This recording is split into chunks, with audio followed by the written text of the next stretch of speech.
recently I went to the Brough markets. I've been there before, I bought a few things. This time there was nothing actually at the markets that I was interested in, but there was a bloke having a garage sale up the road. So I called in and I kind of got the feeling that he had to move house in a hurry and he just needed to get out. So he had everything priced, but we just did a little bit of dealing and I gave him $50 for 2 toolboxes worth basically.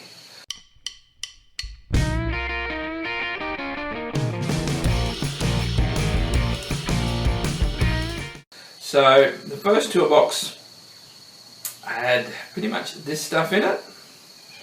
So there's about 140 pieces here. None of it is particularly good.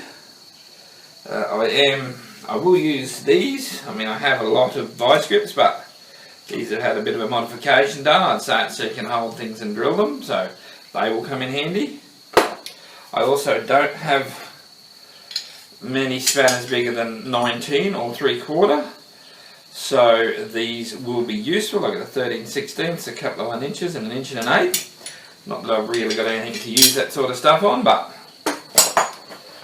they may come in handy. I don't have them. A little bit of Whitworth. I don't think I'll ever use them, but you never know. They do go into the sizes. Speed brush, I think they call it. I don't have one of these. I've never used one. Don't know if I'll ever have any need for it, but it's there. So, yeah. A couple of no-name extensions, but I think they may have been used as punches because the ends are, yeah, I can't get another one in there, but I will use it. I should be able to use my Dremel or something and get those cleaned up so they can be used. I did find one interesting socket. It's a Bahco, West German, and it's 19/32, so a little bit unusual. Must be a specific one for something. And this little Japanese made 1/2 inch drive, but it goes to a 10mm hex, so I'm not really sure what that is for, but hey, I've got one if I need it.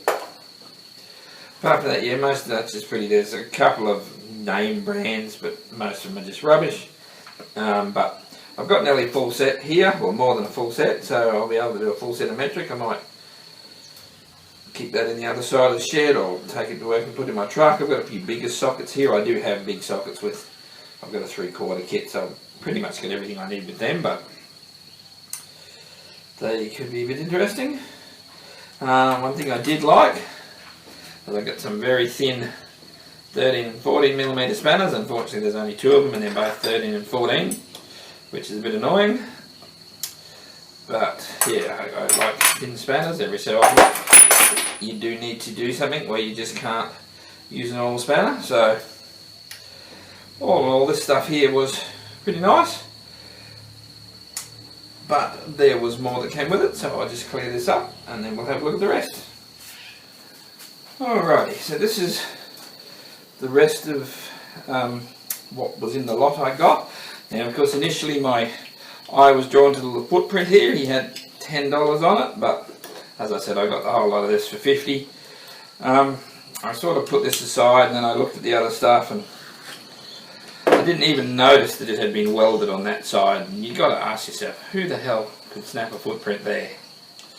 But maybe it was modified for something else or whatever. Anyway, it doesn't matter, it's only going to go on the wall with the rest of them. So yeah, it's a smaller size than the ones I already have, which is what attracted me to it. It's a little bit different. So that was the first nice thing I saw.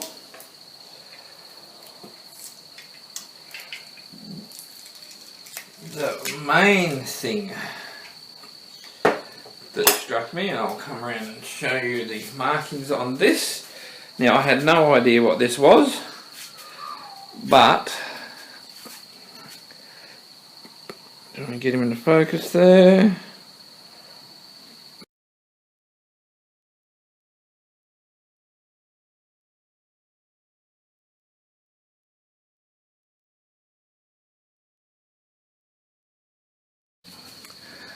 So yeah, I can't get into focus there, but I took some stills, which you can see.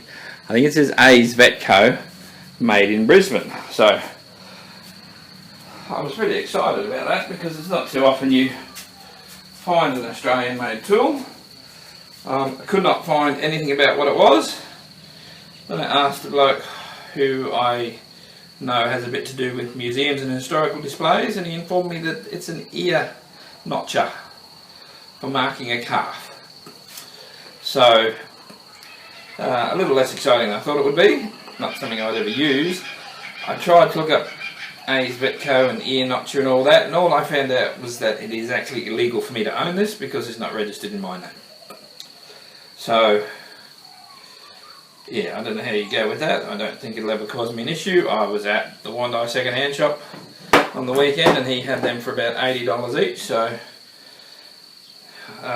yeah, if his prices are anything to go by, I've done well just on that tool. Mind you, his prices are ridiculous. What else have we got? We've got a set of wad punches. I already have a set, but that's another nice little set. One pin punch there. We've got a set of Ryobi bits and a bit driver, so always handy to have extras. But this beautiful little, it is trademark Hockley Abbey, warranted correct. A little brass plate on the top, very nice item. And a couple of less, well, that one's got West Germany on it as well, so should be quite well made. I can't actually see any other names on it, but they might be there. Sometimes you just got to keep digging and try and get rid of the layers.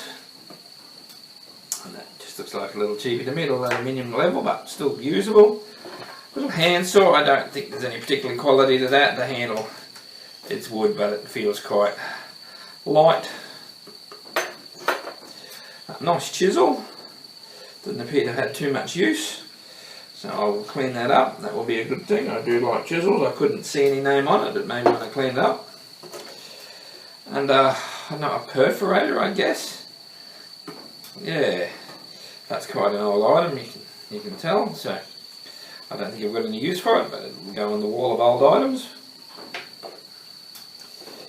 Now I bought a cheap one of these a while ago. You would have seen in one of my videos. So it's an angle measurer. If you want to measure an angle somewhere, do it up, and then you can draw that and cut it, or put a compass on it to get the measurement. Once again, I haven't found a name on this, but it does all seem to be brass, and yeah, very nice little item.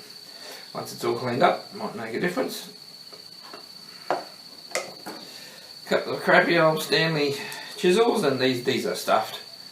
They've been sharpened and they're not flat, they're round, and that one's on an angle, and yeah, they're probably in the bin, I think. Pair of scissors, I'm not sure I'll be cutting with them. They're probably too rusty to be good for anything, but they're a nice looking item. So yeah, they look like they could have been, well, they look like they could have been made in the olden days, except that they look like they've also been chrome, so I think they might have been made to look like they were old. In this bundle here, which I haven't opened, it's probably the things that are of the most interest to me. And that's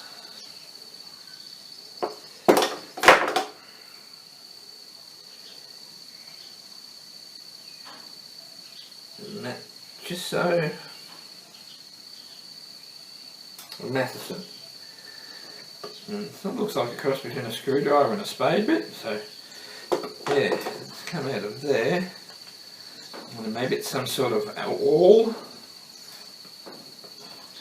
Not sure if it actually, yep, turns around and becomes a screwdriver, so yeah, that's really interesting.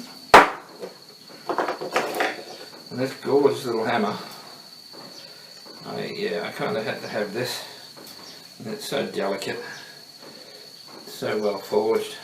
It's got a forward there, so it's actually factory made rather than hand forged, but still such a lovely little item. A couple of wooden handled screwdrivers, well used, but still quite serviceable, and another angle finder. So yeah, once again I have a lot of things here that you would think I'd got my money's worth by. I think I spent $50 and $170 tools plus the toolbox. But most of them are rubbish, and most of those spanners probably worthless. A lot of this stuff has historical value, but that's about all. So, but on the other side was I did help someone who was in a bad position, so maybe that's my good deed for Christmas. So yeah, I hope you've enjoyed a bit of a look at this stuff, and if anyone recognises anything or is interested in anything, let me know. And I'll talk to you next time. Thank you.